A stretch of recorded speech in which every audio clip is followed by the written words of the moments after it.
Hey guys, Ethan here with Family Handyman. See, when it comes to painting a room, there's all kinds of important supplies to have on hand. There's things like masking tape, drop cloths, rollers, and paint, but none more valuable than a quality paintbrush. For a recent painting project, I picked up the Purdy XL Cub and I was really impressed by it. Let me tell you why.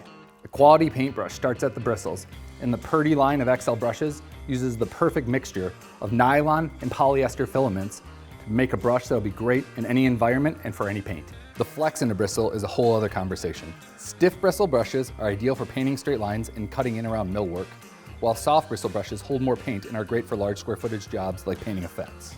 Purdy XL's medium stiffness bristles are perfect for any kind of all-around painting.